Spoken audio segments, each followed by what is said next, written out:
Monsieur Krabs peut sembler être un crabe avare et obsédé par l'argent, avec un rire de pirate et un empire de la restauration rapide, mais il y a plus qui se cache sous cette carapace. Derrière la caisse enregistreuse et les discussions incessantes sur les profits se cache quelqu'un façonné par la peur, la fierté et la douleur de son passé. Monsieur Krabs se bat pour conserver le peu qu'il a bâti dans un monde qui ne lui a jamais beaucoup donné au départ. Son histoire est celle de la survie, du contrôle et de ce qui se passe lorsque l'avidité devient un bouclier. Alors, astiquez vos doublons et plongeons dans l'histoire de Monsieur Krabs. Monsieur Krabs vit dans un monde où une chose compte plus que tout le reste. Argent.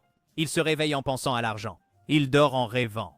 Tout dans sa vie, son travail, ses choix, même ses relations, est construit autour du crabe croustillant et de ses bénéfices. C'est un homme prisonnier de sa propre obsession d'économiser et de gagner le moindre centime. Dans le grand échange, Monsieur Krabs échange Bob l'éponge contre un chef de luxe pour économiser de l'argent et paraître plus sophistiqué. Mais il passe complètement à côté de l'essentiel. La valeur du crabe croustillant ne réside pas dans des assiettes sophistiquées et de l'argenterie coûteuse. C'est dans la passion de ses employés. Sans Bob l'éponge, le restaurant s'effondre. Monsieur Krabs est forcé de vendre tout ce qu'il possède, y compris sa dignité. Mais même après avoir touché le fond, il ne réfléchit pas. Il ne grandit pas. Il est juste soulagé quand Bob l'éponge revient avec une foule de clients fidèles. C'est une solution temporaire. Le problème plus profond? Son obsession avec l'argent reste intacte. Dans Il y aura de la graisse, nous voyons avec quelle facilité Monsieur Krabs est séduit par une nouvelle source de profit. Lui et Plankton transforment de la graisse toxique en jus universel, un produit miracle qu'ils vendent à tout le monde. C'est la même cupidité sous une nouvelle forme. Au début, tout va bien. Monsieur Krabs redevient riche. Mais le produit commence à nuire et le public se retourne contre eux. Au lieu d'assumer ses responsabilités, Monsieur Krabs blâme Plankton. Le schéma se répète. Courir après l'argent, ignorer les conséquences et ne rien apprendre.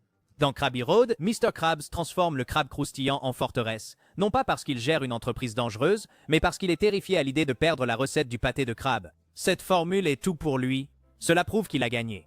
Cela prouve qu'il est plus intelligent que Plankton. Cela prouve que toute son obsession, toutes ses combines et sa chasse au moindre profit ont finalement mené à quelque chose de précieux. Alors, il le garde comme si c'était son âme. Il tend des pièges, doute de la loyauté de chacun et refuse de laisser quiconque s'approcher trop près. Ce qui est choquant, c'est jusqu'où il est prêt à aller. Il rejoint un groupe de rock. Pas pour le plaisir, pas pour la musique, mais juste pour espionner Plankton, qui s'est déguisé en manager de groupe. Monsieur Krabs s'humilie sans hésiter, car la peur de perdre la formule est plus grande que sa fierté. C'est le cœur de son monde. Peur constante déguisée en confiance. Il est entouré de gens qui tiennent à lui, mais il est trop occupé à serrer un morceau de papier pour le remarquer. Et le pire, c'est que personne ne le remet en question. Sa paranoïa, son avarice, son isolement, c'est la routine habituelle. Mais si vous regardez de près, vous voyez un homme qui a bâti sa vie sur une victoire et qui ne sait plus vivre sans elle. L'avarice de Monsieur Krabs l'enferme dans un cycle où chaque erreur le mène à plus de désespoir. Il voit les relations en termes de coûts et d'avantages. Il n'apprécie la loyauté que lorsqu'elle n'entrave pas le profit. Il se soucie peut-être de Bob l'éponge, mais seulement une fois ses affaires sécurisées. Et pourtant, Monsieur Krabs ne passe pas pour un vrai méchant. Il est quelque chose de plus familier, plus inconfortable. On a le sentiment que peut-être, il y a longtemps, il était plus doux, et peut-être même idéaliste. Mais avec le temps, la course au profit est devenue une question de survie. Et la survie devint une habitude. Désormais, tout se mesure en dollars. Même la gentillesse a un prix. Il ne perd pas de temps avec les sentiments, à moins qu'il ne puisse être transformé en affaires. Ce n'est pas qu'il déteste les gens, il ne voit pas l'intérêt de tout ce qui ne peut être acheté, vendu ou enfermé dans un coffre-fort. Quand il regarde les autres, il voit un risque. Quand il se regarde, il voit une marque à protéger. C'est pourquoi il s'accroche si fort à la formule, à son restaurant, à ses habitudes. Ce sont les seules choses en lesquelles il a entièrement confiance. Quelque part en chemin, l'homme et l'argent se sont emmêlés. Quoi qu'il y ait eu en dessous, le père, l'ami, le rêveur, tout est enfoui sous les registres et les alarmes. C'est peut-être encore là. Mais même si c'est le cas, il a oublié comment le montrer. Monsieur Krabs a bâti sa vie sur la peur et la fortune, mais quand le monde cesse de suivre ses règles, même l'argent ne peut le sauver. Monsieur Krabs a vécu la majeure partie de sa vie selon une seule conviction. Protéger la formule, protéger l'argent, et tout le reste suivra. Cette idée a façonné sa vision du monde. Les gens sont soit des menaces, soit des outils, soit des portefeuilles ambulants. Sa routine est stricte, sa confiance est limitée, et sa zone de confort est faite d'avidité, de contrôle et d'une caisse enregistreuse qui chante. Pendant longtemps, ça marche. Il tient Plankton à distance. Il garde Bob l'éponge fidèle. Il fait tourner le crabe croustillant. Mais finalement, quelque chose change. Dans l'armée de Plankton, le changement commence par une étrange vision. Des dizaines de planctons entrant dans le crabe croustillant, tous marchant en cadence. Pendant des années, Monsieur Krabs a combattu le même ennemi. Plankton le petit. Plankton le pathétique. Plankton l'éternel perdant. Mais maintenant, Plankton a du renfort. Il n'est pas seul. Et il ne joue pas. Il fait venir toute sa famille, une nuée d'esprits minuscules mais unis, tous œuvrant de concert pour obtenir ce qu'il n'aurait jamais pu obtenir seul. Pour la première fois, Monsieur Krabs est déjoué. Monsieur Krabs est habitué à détenir tout le pouvoir. C'est lui qui fixe les règles. Mais quand Plankton arrive avec du nouveau, de la coopération, de l'unité, une vraie stratégie, Monsieur Krabs n'a pas de réponse claire. Il essaie la force brute. Il essaie de déjouer. Mais ça ne marche pas. Les règles du jeu changent. Et c'est là que la peur s'installe. Il ne s'agit plus seulement de perdre la formule. Il s'agit de perdre le contrôle. Ensuite, il y a la gloire et la fortune. Au début, Monsieur Krabs rit. Une caisse pleine de fortune cookies tombe au Krusty Krab et Bob l'éponge commence à les distribuer. Inoffensif, n'est-ce pas? Juste une astuce marketing bidon. Mais ensuite, les prédictions commencent à se réaliser. Un client devient riche, un autre trouve l'amour. Soudain, le crabe croustillant est plein et Monsieur Krabs est accro. Il voit une nouvelle chance de gagner encore plus d'argent, mais Plankton voit autre chose. Il remplace les prédictions par des mensonges, disant aux clients que le crabe croustillant est maudit, dangereux et que le seau de l'enfer est le seul endroit sûr pour manger. Et ça marche. Les clients s'enfuient de peur. Ils ne font plus confiance au pâté de crabe. Ils arrêtent de lui faire confiance. Monsieur Krabs, pour une fois, fait face à une attaque contre sa réputation. Et pour un homme qui a bâti son identité sur sa réussite, c'est bien pire. Le vrai danger, c'est que Plankton sème la peur, et soudain le crabe croustillant perd sa place dans l'esprit des gens, et Monsieur Krabs se retrouve à courir après, désespéré, effrayé et dépassé. Le monde change autour de Monsieur Krabs. Les outils sur lesquels il s'appuyait, des combines bon marché, l'avarice, une suspicion sans fin, ne fonctionnent plus. Ce qu'on lui demande est bien plus difficile. Il doit s'adapter, il doit sortir de ses propres schémas. Pendant des années, il a cru que tant qu'il détiendrait la formule, tout le reste irait bien. Mais maintenant, la formule ne suffit plus. Les gens ne veulent pas seulement de la nourriture, ils veulent aussi du sens. Sécurité, confiance, et Monsieur Krabs n'a aucune idée de comment offrir ça. Parce qu'il n'a jamais appris à l'apprécier. Ce qui rend ce moment puissant, c'est qu'il remet en question son système de croyances fondamentales. Ce n'est pas un homme qui aime le risque, à moins d'une récompense garantie. Il ne fait rien à moins d'y voir un profit. Mais ici, la récompense est incertaine. L'avenir est incertain. On lui demande de faire des choix qui n'ont pas de prix. Faire confiance à des gens qu'il considère normalement comme des fardeaux. Et pourtant, aussi ébranlé soit-il, il ne s'en va pas. Il réagit, il panique, il se démène, mais il agit. Dans les 2 épisodes, Monsieur Krabs prend la menace au sérieux. Même si ses instincts sont désordonnés et imparfaits, il n'ignore pas ce qui se passe. Cela nous apprend quelque chose d'important. Au fond de lui, il sait que c'est plus qu'une simple bataille. C'est ici que le voyage commence. Le petit monde sûr que Monsieur Krabs s'est construit, un monde où le seul ennemi était une minuscule peste verte et le seul but était plus d'argent, est en train de s'effondrer. La question n'est plus de savoir s'il va se battre, mais s'il va changer. Monsieur Krabs voit enfin que ses vieilles méthodes échouent, mais quand le changement frappe, il claque la porte et la verrouille. Restez à l'écoute et abonnez-vous. Lorsque le monde commence à changer autour de Monsieur Krabs, son premier instinct est de se replier. Il s'accroche aux choses qui le rassurent, son argent, son pouvoir et la mainmise qu'il exerce sur les deux. Même lorsque son entourage tente de l'aider ou de lui montrer une meilleure voie, il résiste. Le changement l'effraie, non pas parce qu'il ne le comprend pas, mais parce qu'il menace la seule chose qu'il valorise par-dessus tout, le contrôle. Cette résistance est clairement démontrée dans le matelas perdu. Lorsque Bob l'éponge et Carlo voient que Monsieur Krabs souffre de maux de dos, ils lui achètent un matelas flambant neuf par gentillesse. Ils ne demandent pas, ils aident. Mais Monsieur Krabs ne réagit pas avec gratitude. Il panique et le vieux matelas, il s'avère cacher tout son argent. Et au lieu d'expliquer ça calmement, il s'emporte. Il les accuse de l'avoir volé et sombre dans le chagrin. Même s'il souffre toutes les nuits, il refuse le nouveau matelas et le geste qui l'accompagne. Ce qui importait le plus pour lui, c'était que personne ne touche à sa zone de sécurité sans permission. Sa fierté et sa paranoïa comptent plus que son bien-être. Bob l'éponge finit par récupérer l'argent, mais Monsieur Krabs ne le remercie jamais. Il ne tire aucune leçon de cette expérience. L'inconfort était réel, mais il préférait vivre avec plutôt que de renoncer au contrôle. Un moment similaire se produit dans Krabs à la rescousse, où Monsieur Krabs manque de mourir après avoir mangé un pâté avarié. Pendant un instant, quelque chose se brise en lui. Il revient de son expérience de mort imminente, promettant d'être une meilleure personne. Il distribue de la nourriture gratuitement. Il traite Bob l'éponge avec gentillesse. Pour une fois, il semble comprendre que la vie ne tourne pas qu'autour de l'argent. Mais cette clarté ne dure pas. Dès qu'il se sent à nouveau en sécurité, la peur disparaît. Et il en va de même pour le changement. Il récidive, il embrasse sa caisse enregistreuse, reprend sa cupidité et agit comme si rien ne s'était passé. Ce n'est pas que le moment n'avait pas d'importance. Oui, il a juste choisi de ne pas donner suite. L'idée de vraiment changer, de vivre différemment, est trop lourde. Il retrouve la seule identité qu'il connaisse. Le patron avare. En se vendant, Monsieur Krabs fait ce dont il a toujours parlé. Il vend le crabe croustillant pour un profit énorme et prend sa retraite. Il obtient enfin ce qu'il pense vouloir. Paix, confort et argent en banque. Mais très vite, il commence à réaliser que la retraite le fait se sentir inutile. Il est agité, sans but, et quand il voit que les nouveaux propriétaires gèrent le crabe croustillant sans lui, il ne le supporte pas. Le restaurant est plus propre et plus rentable, mais rien de tout cela n'a d'importance pour lui. Il ne se sent pas utile. Il ne se sent pas lui-même. Alors il revient en force, s'imposant dans un travail qu'il avait déjà abandonné, juste pour retrouver le contrôle. Ce n'est plus une question d'argent. Sans le crabe croustillant, Monsieur Krabs ne sait plus qui il est, et cette vérité l'effraie plus que tout. Au fil de ces épisodes, Monsieur Krabs a de nombreuses occasions de changer, mais il ne les saisit jamais. Les gens essaient de l'aider, la vie le pousse dans de nouvelles directions, et à chaque fois il recule. Il s'en tient à ce qu'il connaît, son argent, ses règles, ses habitudes. Il ne le dira pas à voix haute, mais ça se voit. Quand quelqu'un lui offre mieux, il trouve une raison de refuser. Quand la vie lui offre une seconde chance, il la gâche. Seulement parce qu'il ne veut pas lâcher prise.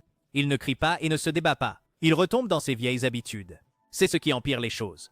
Il a l'air calme à l'extérieur, mais à l'intérieur, il est bloqué. Il se dit qu'il est intelligent, qu'il est prudent, mais en réalité, il a peur. Peur que s'il arrête de courir après l'argent, s'il quitte le crabe croustillant, il ne restera plus rien. Que sans tout ça, peut-être qu'il n'est rien. Alors il tient bon, même si ça lui fait mal, même si ça le maintient petit. Monsieur Krabs continue de refuser le changement par peur. Mais si la vraie raison était de lâcher prise, mais en qui ne l'abandonne jamais, Monsieur Krabs n'écoute pas les conseils. Il n'écoute guère la raison. Il a bâti son monde sur l'instinct, la survie et l'obsession de ne plus jamais être fauché. Alors quand les choses commencent à se gâter, quand ses plans échouent, que son argent disparaît ou que sa fierté en prend un coup, il ne se tourne pas vers les livres, les experts ou les discours. Mais il y a quelqu'un qui reste malgré tout. Quelqu'un qu'il ne respecte pas toujours, mais dont il dépend secrètement plus qu'il ne l'admettra jamais. Bob l'éponge. Bob l'éponge n'est pas là pour l'éduquer ou le corriger. Il ne défie pas Monsieur Krabs avec des mots. Il y parvient simplement en étant lui-même. Dans Hot Cross Nuts, Monsieur Krabs se lance dans un nouveau plan d'affaires. Confier à Sandy la responsabilité d'un nouvel élément de menu populaire qui finit par éclipser le pâté de crabe. Le restaurant connaît un succès fulgurant et Bob l'éponge est laissé pour compte, oublié dans sa propre cuisine. Il ne se plaint pas. Il ne se bat pas pour la reconnaissance. Il s'en va discrètement. Monsieur Krabs le trouve dehors, faisant rôtir un seul pâté sur un feu de poubelle, humble, solitaire et complètement déplacé.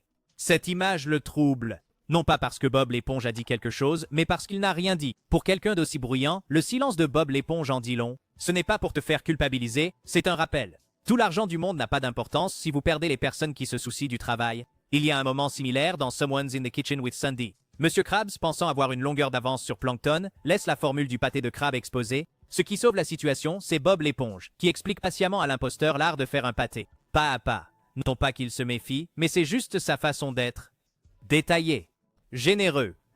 Fier de son savoir. En voyant cela se dérouler, on peut le constater. Monsieur Krabs sait qui fait vraiment tenir l'endroit. Pas la formule, pas l'image de marque. C'est la petite éponge bizarre qui ne bâcle jamais son travail, qui donne le meilleur de soi-même, même quand personne ne regarde. Ce genre de loyauté ne s'achète pas, et Krabs le sait. Dans The Googly Artist, Patrick devient une célébrité artistique accidentelle après avoir mis des yeux mobiles sur des pâtés.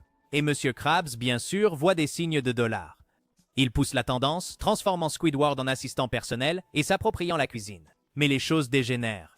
Bob l'éponge et Patrick ne se disputent jamais le mérite ou le pouvoir. Ils se contentent d'aider là où ils le peuvent. Quand Monsieur Krabs voit les clients faire la queue et Patrick récolter tout l'argent, il n'explose pas.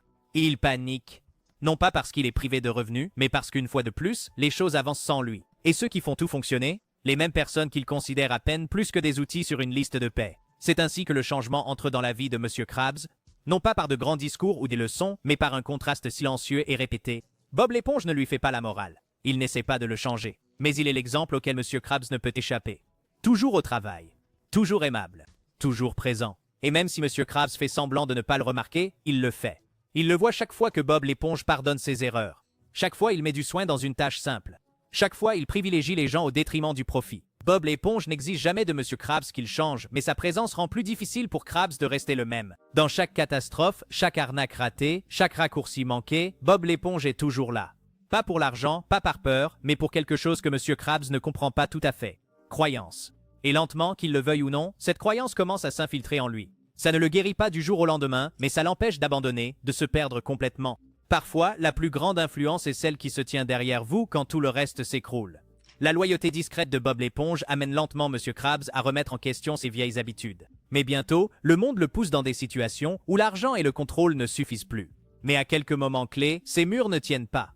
Il est poussé, parfois volontairement, parfois non, dans des situations où ses ruses habituelles ne peuvent pas l'aider. Ce sont les moments où il franchit la ligne entre le monde sûr qu'il a bâti et quelque chose d'inconnu, quelque chose qu'il ne peut ni contrôler ni défaire entièrement. Prenez Krabs à la mode. Lorsque le crabe croustillant se transforme en désert gelé à cause du sabotage de Plankton, Monsieur Krabs réagit comme à son habitude. Paniquer, blâmer les autres, refuser de dépenser. Mais le froid s'en moque. Ça se propage. Les affaires périclitent et soudain il risque vraiment de devoir fermer. Pour un homme qui ne change jamais à moins d'y être contraint, ce qui suit est rare.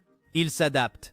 Il transforme le crabe croustillant gelé en un restaurant sur le thème de la glace, suivant les idées créatives de Bob l'éponge de transformer une crise en quelque chose de nouveau. C'est la première fois depuis longtemps que nous le voyons travailler avec le changement au lieu de le combattre. Il n'aime pas ça, mais il le fait quand même. La peur de la perte le pousse à franchir le seuil, et bien qu'il essaie d'agir comme s'il était toujours en contrôle, il est clair qu'il n'est plus en terrain connu. En R, le changement est plus émotionnel.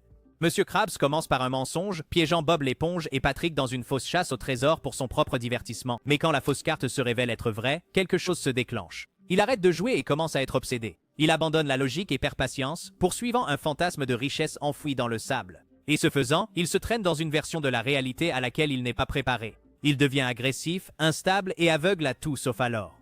Son identité habituelle, intelligent, coriaceux, avide mais en contrôle, s'effondre. Au moment où il trouve le coffre au trésor, il est en sueur, désespéré et seul. Il n'y a pas de récompense à l'intérieur, juste une idée brisée de qui il pensait être. Ce qui rend cet épisode puissant, c'est que nous le voyons devenir quelqu'un qui risquerait tout pour un mythe et n'en retirerait rien. Ensuite, il y a Shell of a Man. Monsieur Krabs est invité à la réunion de son ancienne unité de la marine, mais il est gêné par le fait qu'il soit devenu si mou et civil. Il force Bob l'éponge à se faire passer pour lui, afin de ne pas avoir à y faire face. Mais plus il se cache, plus il est mal à l'aise. Il se présente finalement à la réunion, non pas en uniforme, mais en peignoir, littéralement dépouillé de son image. Il s'attend à être ridiculisé. Ce qu'il obtient est l'opposé. Ses vieux amis riens l'accueillent et ne se soucient pas de son numéro de dur à cuire. Ils tiennent à lui. Ce moment, bien que gênant, est honnête. Pour une fois, Monsieur Krabs entre dans un endroit sans argent, armure ou statut. Seulement lui. C'est un petit pas, mais un vrai. Mais ces moments comptent parce qu'il dépouille Monsieur Krabs de ce dont il dépend. Il entre dans un endroit où être intelligent, cupide ou bruyant ne le sauve pas. Parfois, il s'adapte. Parfois, il craque. Mais il ne peut pas oublier ce qu'il voit. Le changement n'est pas net. Il ne se transforme pas du jour au lendemain. Mais quelque chose est différent.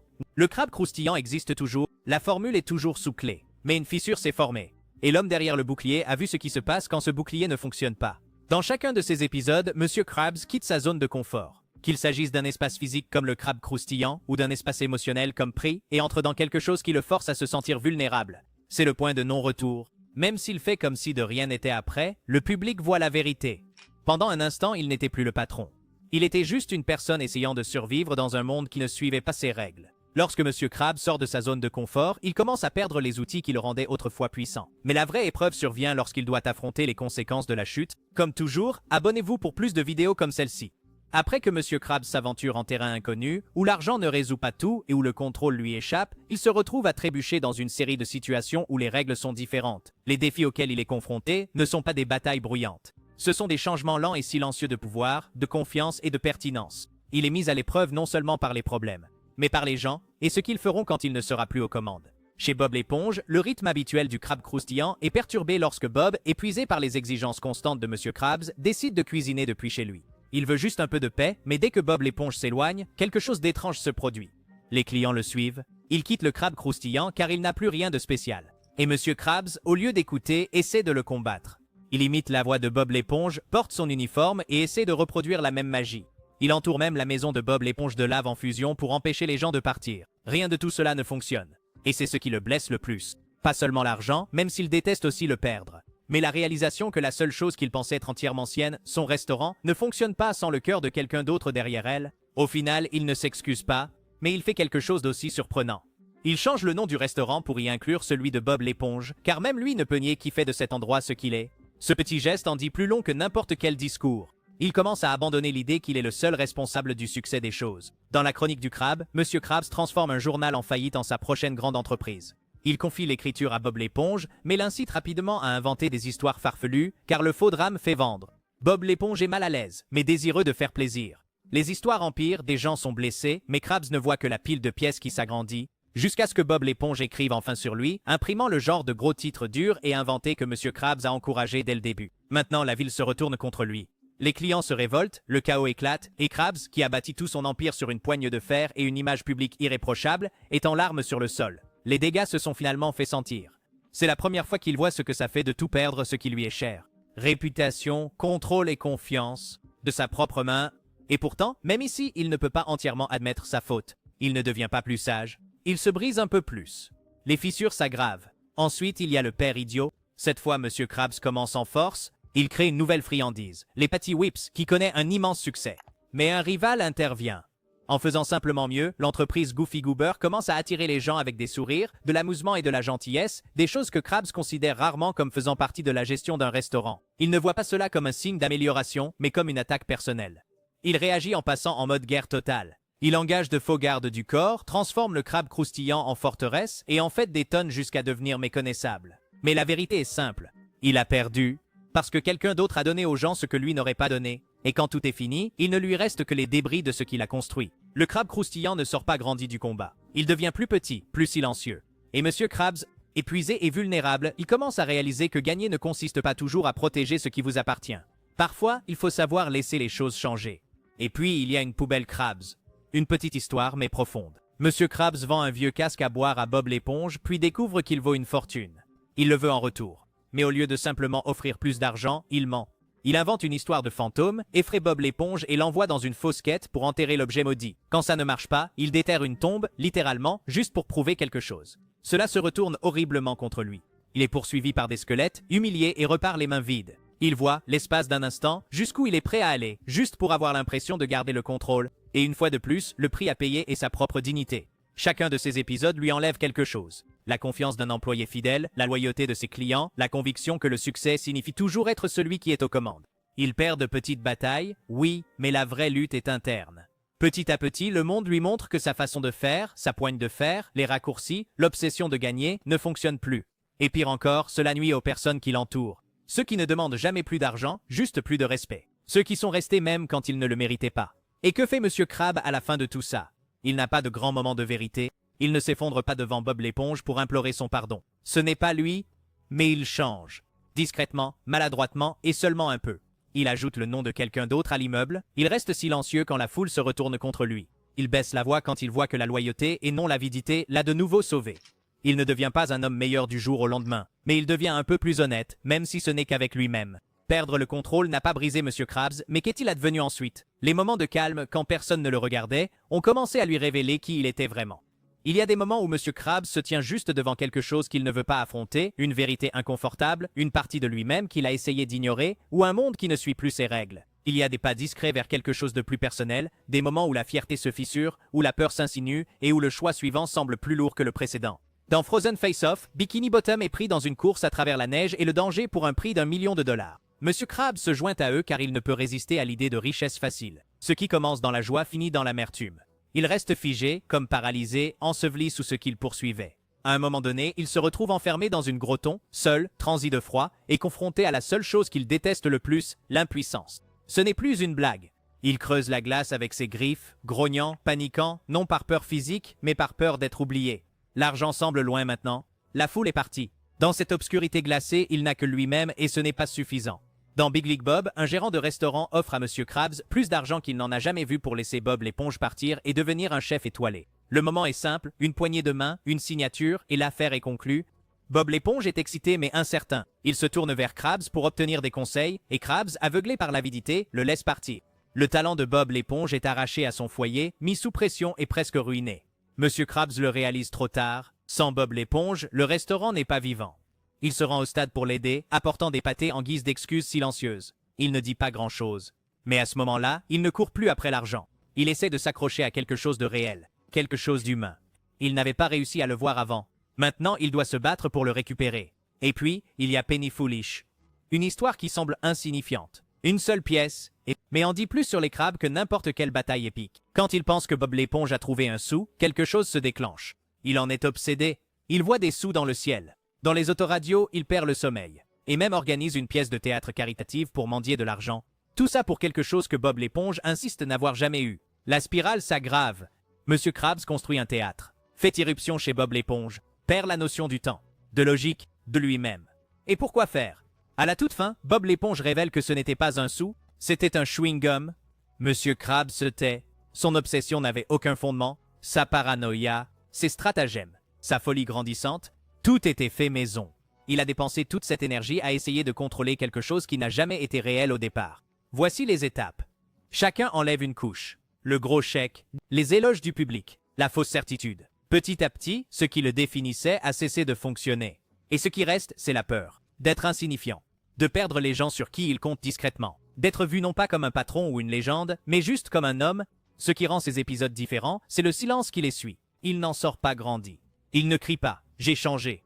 Il regarde juste autour de lui, plus lentement qu'avant. Peut-être même honteux, il n'est plus en guerre. Il est dans la salle d'attente avant le vrai moment. Celui où il doit choisir quel genre de personne il veut être et ce qu'il est prêt à perdre pour rester le même. Monsieur Krabs se tient au bord de quelque chose qu'il ne peut expliquer. Une sensation plus qu'un instant. Tout ce qu'il a construit semble pouvoir s'effondrer et la seule façon de s'en sortir est de lâcher prise sur le passé auquel il s'est accroché si fort. Il a survécu au silence du doute et à la succession de petits regrets. Mais ce n'est que lorsque les systèmes qu'il a construits se retournent contre lui que tout commence à s'effondrer. Parfois, ce qui fonctionnait toujours cesse tout simplement de fonctionner. La voix qui autrefois dominait la pièce n'a plus le même impact. Les habitudes qui semblaient astucieuses commencent à paraître lassantes et les choses que vous pensiez vous rendre fort ne semblent soudainement plus suffisantes.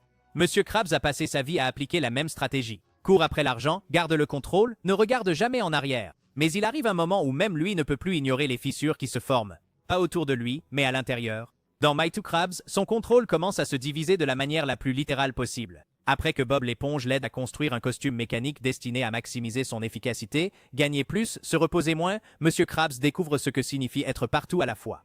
Au début, c'est un rêve. Il est à 2 endroits, faisant 2 fois plus de travail, rapportant le double d'argent, mais la machine devient vite incontrôlable. Il commence à copier sa façon de penser. Cupidité, raccourci, ordre. Le robot commence à donner des ordres, même à Krabs lui-même. Et il écoute. C'est étrange de le voir suivre les instructions d'une voix qui est techniquement la sienne, mais plus forte, plus froide, plus extrême. Le robot n'a que faire de Bob l'éponge. Ne comprend pas les limites et ne s'arrête pas quand les choses vont trop loin. Il traite les gens comme des rouages d'une entreprise, pas comme des êtres humains. Et Monsieur Krabs, épuisé et incertain, commence à s'effacer en arrière-plan de sa propre entreprise. Au moment où tout devient silencieux, où la machine le bloque, où son propre système le remplace, il n'est plus nécessaire, pas même par sa propre conception. Il essaie de lutter, mais il ne sait plus où finit le vrai Krabs et où commence le spectacle. L'entreprise tournait mieux sans lui, plus concentré, plus efficace, mais moins humain. Ensuite, il y a Money Talks, un épisode qui commence comme un fantasme, mais tourne au cauchemar. Monsieur Krabs souhaite que l'argent puisse lui parler, et pendant un court instant, c'est le cas. Les liasses de billets et les piles de pièces murmurent des promesses, des suggestions, des tentations. Ils nourrissent son ego, louent son instinct. Ils le font se sentir spécial. Au début, c'est grisant. Il entend enfin ce qu'il a toujours voulu croire, que son obsession est géniale. Mais à mesure que l'épisode avance, les éloges se transforment en pression. L'argent ne veut ni soin ni reconnaissance, il veut de l'action. Cela l'incite à thésauriser davantage. Prenez plus vite. Ne donnez rien, cela le pousse à ignorer les autres. Abandonner la gentillesse. Traiter chaque personne autour de lui comme une occasion manquée. Et plus il écoute, plus il se sent seul. Les voix s'amplifient, mais tout le monde se tait. Bob l'éponge a l'air confus. Les clients s'en vont. Il est entouré de richesses, mais privé de liens. À la fin, Monsieur Krabs obtient ce qu'il pensait vouloir, et c'est misérable. L'argent ne le console pas, il en faut plus. Il ne le remercie jamais. Ça ne s'arrête jamais. Lorsque les voix s'estompent enfin et que le monde redevient normal, il ne célèbre pas. Il reste juste là, fatigué, un peu gêné, peut-être même effrayé. Pendant un bref instant, il a vu ce que c'était d'être entièrement consumé par la chose autour de laquelle il avait bâti sa vie. Monsieur Krabs ne dit pas grand-chose quand ça se termine. Il le fait rarement. Le bruit s'est estompé, les distractions ont disparu, et ce qui reste est l'attente. Le restaurant est le même, mais l'ambiance est différente. Les personnes sur lesquelles il comptait autrefois sont toujours proches, mais il y a maintenant une distance. Et même s'il ne l'admettrait pas à voix haute, quelque chose en lui a changé. Une limite a été franchie. Et il le sent, même s'il ne sait pas ce qui va suivre.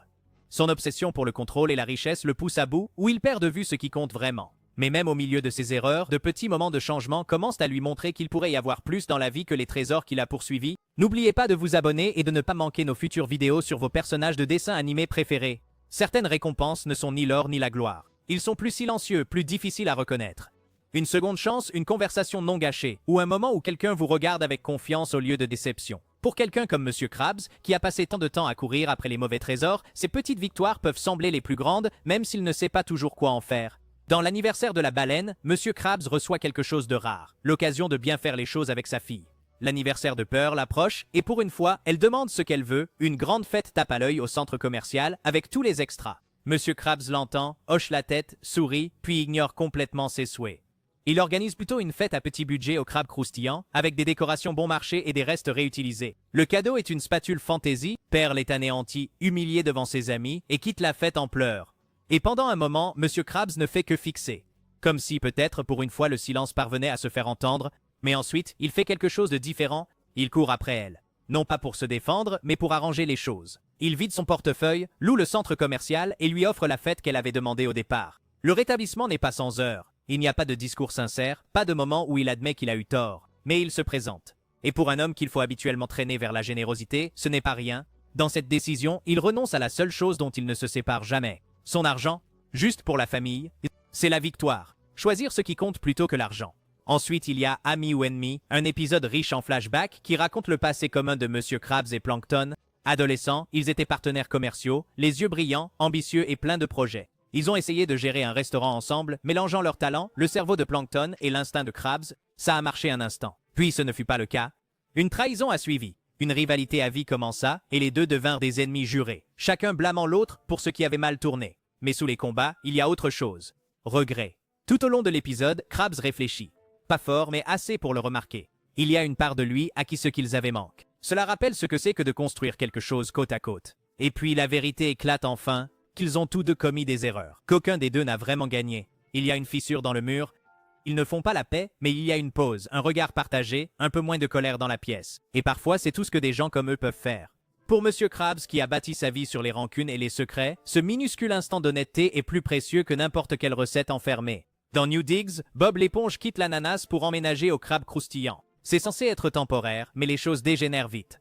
Bob l'éponge réorganise la cuisine, transforme la salle à manger en son espace de vie personnel et travaille 24 heures sur 24, 7 jours sur 7. Au début, Monsieur Krabs est ravi, mais avec le temps, les choses commencent à empirer. Bob l'éponge arrête de pointer, arrête de se détendre. Il s'éteint en temps réel. Toujours souriant, toujours au travail, mais quelque chose cloche dans son regard. Il est toujours là, toujours généreux, et Monsieur Krabs commence à le remarquer. C'est subtil, il ne dit rien, ne change pas ses habitudes immédiatement. Mais une nuit, après avoir vu Bob l'éponge s'endormir en plein travail, Monsieur Krabs lui donne une clé et lui dit de rentrer chez lui. Un geste discret de quelqu'un qui a enfin compris les dégâts de trop prendre à quelqu'un qui n'a jamais su dire non, qui se produit en une seule phrase. Mais ça compte. Parce que ça montre que Monsieur Krabs, pour une fois, ne pensait pas au profit. Il pensait à une personne. Monsieur Krabs ne les voit pas toujours pour ce qu'elles sont. Mais le public, oui. Nous voyons un homme qui, malgré tout, a encore des gens autour de lui. Il a encore des chances de faire mieux. Et dans ces rares moments, il le fait. Non pas parce que quelqu'un l'y a forcé, mais parce que quelque chose en lui, une petite partie qui apprend encore, l'a choisi. C'est ce qui devient sa récompense. Et dans le monde de Monsieur Krabs, ils sont tout ce dont il ignorait avoir besoin. Même si Monsieur Krabs fait de petits pas vers le changement, ses vieilles habitudes le rattrapent toujours. Et même s'il commence à en reconnaître le coup, la pression de ses instincts passés le ramène bientôt en terrain connu, testant s'il peut vraiment se libérer. Après tout cela, les pannes, les étranges leçons, les petits pas en avant, Monsieur Krabs se retrouve de retour au crabe croustillant. Mais quelque chose cloche. Il a traversé suffisamment d'épreuves pour commencer à voir les changements dans sa propre façon de penser. Les gens qui l'entourent et les règles qu'il s'est fixées n'ont plus la même emprise qu'avant. Et pourtant, même avec tout ça, quand la pression revient, les vieux instincts aussi. Dans le pâté de crabe qui a dévoré Bikini Bottom, tout commence par un raccourci. Monsieur Krabs découvre le sérum de croissance de Sandy, destiné à faire grossir les plantes, et ne voit qu'une seule chose. Bénéfice. Il ne pose pas de questions. Il ne réfléchit pas. Il vide la bouteille entière sur un pâté de crabe, impatient de vendre une version géante de ce qui l'a rendu riche. Mais le pâtis continue de grandir. D'abord, il devient trop grand pour la cuisine. Ensuite, le restaurant. Puis la ville. À chaque étape, Krabs insiste pour qu'il maintienne le cap. Que ce n'est qu'un contretemps. Juste une partie du plan. Même si le bâtiment tremble et que les gens courent. Quand il avale enfin le crabe croustillant, Monsieur Krabs fait son dernier combat pour la caisse enregistreuse. Il se jette dans le chaos pour le sauver, et pour cela, la galette l'engloutit aussi. Ce n'est que plus tard, une fois les dégâts faits, que Bob l'éponge sauve la situation par un simple geste, absorbant le désordre, le nettoyant, remettant le monde en ordre. Monsieur Krabs ne dit pas merci. Il ne s'excuse pas. Mais quand il en sort, couvert de graisse et de silence, quelque chose a changé dans son regard. Le restaurant peut être reconstruit. La caisse enregistreuse peut être remplacée. Mais son emprise sur le contrôle, sur le fait d'avoir toujours raison, revient affaibli. Et pourtant, le monde continue de le mettre à l'épreuve. Dans Grosse Pout, le défi est plus proche de chez soi. Pearl est en pleine poussée de croissance. Et elle a constamment faim. Krabs, toujours aussi radin, essaie de la nourrir sans toucher au stock du restaurant. Il vole tout le monde. Squidward, Bob l'éponge, même des inconnus. Il donne sa dent en or. C'est joué pour rire, mais au fond, c'est désordonné et triste. Il n'est pas juste radin. Il a peur. Peur de manquer. Peur de trop donner. Craignant que même l'amour ne le ruine. Quand rien de tout cela ne fonctionne, c'est Bob l'éponge, et non Krabs, qui suggère d'amener Pearl au crabe croustillant. Et ça marche. Pearl est pleine. La crise se termine. Krabs, toujours essoufflé, demande quel était l'ingrédient secret. Bob l'éponge lui dit « l'amour ». Krabs ride d'abord, puis s'arrête. Il retourne au même endroit, mais quelque chose a changé maintenant. Les vieilles pulsions refont surface. Tirez les ficelles. Gardez tout à portée de main. Gardez une longueur d'avance sur tout le monde. Cette voix n'a pas disparu. Mais ces derniers temps, il y a des moments où il marque une pause. Quand il ne le suit pas immédiatement, il veut toujours gagner, mais peut-être pas à n'importe quel prix. Pas à chaque fois. Et ce changement silencieux, à peine visible pour les autres, commence à façonner sa manière d'évoluer dans le monde qu'il dominait autrefois sans conteste. Il veut toujours la victoire. Il craint toujours la perte. Mais maintenant, il s'arrête. Maintenant, il réfléchit. Et parfois, il lâche prise. Monsieur Krabs ne revient pas de l'incendie transformé. Les choses auxquelles il s'accrochait ne semblent plus aussi certaines. Et à travers eux, quelque chose de nouveau s'infiltre. Une petite voix qui murmure, peut-être qu'il y a plus à tout cela que juste l'argent. Bien que Monsieur Krabs commence à remettre en question ses vieilles habitudes et à faire de petits changements, la pression de celle-ci le ramène toujours à sa nature dominatrice. Jusqu'à ce qu'une série d'événements inattendus le force à faire face aux limites de son pouvoir et de son contrôle, on en revient toujours au même point. Le crabe croustillant. L'idée que tant qu'il garde le contrôle, rien ne peut le briser. Mais parfois, le contrôle ne suffit pas. Parfois, les choses s'effondrent si complètement que la seule issue est de traverser l'épreuve. Et Monsieur Krabs, malgré tous ses défauts, se retrouve à ces moments-là avec moins de réponses qu'il n'en attendait. Dans l'épisode Bob l'éponge, t'es viré. Ça commence froidement. Krabs licencie Bob l'éponge pour économiser 5 centimes. C'est dur, même pour lui. Bob l'éponge supplie de rester, propose de travailler gratuitement. Krabs refuse en raison de problèmes juridiques. Il s'éloigne tandis que Bob l'éponge inonde le restaurant de larmes. Seul, Krabs pense avoir gagné, mais sans Bob l'éponge, l'endroit s'écroule. Krabs essaie de se cuisiner. Tout me semble faux. Il ne le dit pas, mais l'éponge lui manque. Manque ce qu'il a apporté. Pas seulement le travail, mais la vie. Au moment où il réalise que c'est calme, sans drame, il regarde juste la cuisine s'effondrer et sent quelque chose s'enfoncer. Plus tard, lorsque Bob l'éponge revient enfin, non pas pour l'argent, mais par loyauté, Krabs ne le remercie pas. Mais il ne le vire pas non plus. Parfois, garder quelqu'un près de soi est la chose la plus proche que Krabs puisse faire pour admettre qu'il avait tort. Et puis, il y a la malédiction du ex. Une femme mystérieuse, Madame Hagfish, maudit le crabe croustillant après que Krabs ait refusé de lui servir un repas sans paiement. Tout s'écroule, l'endroit entier s'effondre au ralenti, les clients partent, et Bob l'éponge le supplie de reconsidérer sa décision. « Donnez-lui juste un repas, dit-il. » Juste cette fois, Krabs refuse, tient bon, jusqu'à ce que le bâtiment commence littéralement à pourrir de l'intérieur. Ce n'est qu'alors qu'il sort. Ce n'est qu'alors qu'il lui offre un bol de nourriture gratuitement. Ce n'était qu'un vieil homme, sous la pluie, renonçant à une assiette qu'il avait juré de ne pas donner gratuitement. Et quand il le fait, la malédiction est levée. Mais autre chose change aussi. Krabs ne sourit pas, ne jubile pas, il se contente de regarder la femme s'éloigner et reste silencieux. Ce n'est pas un grand moment, il lâche quelque chose qu'il n'aurait jamais cru lâcher. Non pas parce qu'il le doit, mais parce que cette fois, autre chose lui semble plus important. Le lieu, les gens, peut-être même une partie de lui-même qu'il avait oublié était encore là. Ils sont maladroits, petits, des victoires un peu tardives. Monsieur Krabs ne devient pas un homme nouveau, mais il ne repart pas non plus inchangé. Pour quelqu'un qui a passé sa vie à fuir la douceur, un seul moment d'honnêteté signifie quelque chose. Il est resté immobile, a encaissé le coup et a choisi une autre voie. Et parfois, c'est suffisant. Monsieur Krabs commence à lâcher prise, mais le changement reste difficile, et parfois il est trop tard pour arranger les choses. Le retour ressemble à n'importe quel autre jour. Les tables sont au même endroit, le gris grésille toujours, les voix habituelles remplissent la pièce. Monsieur Krabs est de retour derrière le comptoir, comme si rien n'avait changé, mais sa façon de bouger est différente. Il garde toujours un œil sur la caisse, remarque toujours chaque pièce, mais il y a un peu plus de calme dans sa façon de la tenir. Les décisions ne viennent pas aussi vite et, de temps en temps, elles proviennent d'autre chose que de l'habitude. Dans Mon père le bateau, cela commence comme un cycle familier. Pearl veut quelque chose de grand pour son anniversaire, un nouveau bateau de luxe. Monsieur Krabs fait une promesse sans réfléchir, puis panique en réalisant le coup. Alors il bâcle le travail, lui construit une fausse version avec des pièces de récupération. Ça a l'air bien, mais ça ne marche pas. Et au lieu d'être honnête, il se cache à l'intérieur, faisant semblant que tout va bien. De vieilles habitudes sous un nouveau déguisement. Mais quand la vérité éclate, après que Pearl se soit lancé dans un derby de démolition et que tout le bateau soit exposé, Krabs ne crie pas. Il s'excuse d'avoir menti, d'avoir essayé de simuler quelque chose au lieu de lui faire confiance avec la vérité. Pearl est en colère et elle ne le lâche pas facilement, mais elle écoute et c'est ça qui change. Monsieur Krabs ne la poursuit pas d'excuses, il la laisse avoir son moment. Pour un homme qui a passé sa vie à prouver qu'il maîtrisait tout, c'est une nouveauté. Laisser quelqu'un d'autre ressentir ce qu'il a besoin de ressentir, même si cela signifie s'asseoir avec sa propre culpabilité. Plus tard, elle s'achète 2 bateaux avec sa carte de crédit et Krabs ne crie même pas. Ensuite, dans un magasin pour animaux, Monsieur Krabs fait face à une autre épreuve, cette fois à cause de son propre succès. Lorsqu'une riche cliente propose de payer le double pour que son animal mange au crabe croustillant, il change les règles. Les animaux de compagnie sont désormais autorisés. Les affaires commencent à prospérer, les clients se déguisent en animaux pour entrer. L'argent commence à circuler. Mais rapidement, l'endroit devient le chaos. Bagarre, désordre, surpopulation. Pourtant, Krabs ne s'arrête pas. Jusqu'à ce que Bob l'éponge intervienne et arrange doucement le désordre. Au final, l'inspecteur sanitaire, un élément clé de l'arnaque, admet que tout n'était qu'une mise en scène. La leçon tombe mal. Les gens et les animaux mangent ensemble, le restaurant est rempli de quelque chose qui s'apparente davantage à de la chaleur. Et Krabs, enseveli sous les plaintes, les règlements et l'épuisement, ne craque pas. Il écoute. Il ne répare pas tout, mais il laisse le moment se produire. C'est tout ce qu'il faut. Ce ne sont pas de grandes victoires. Ils ne changeront pas Bikini Bottom. Mais il laisse de petites marques. Les gens autour de lui, Pearl, Bob l'éponge, même les clients, remarquent une différence. Il ne crie plus autant. Il hésite avant de tromper quelqu'un. Il aime toujours l'argent, fait toujours des erreurs, rêve toujours d'or.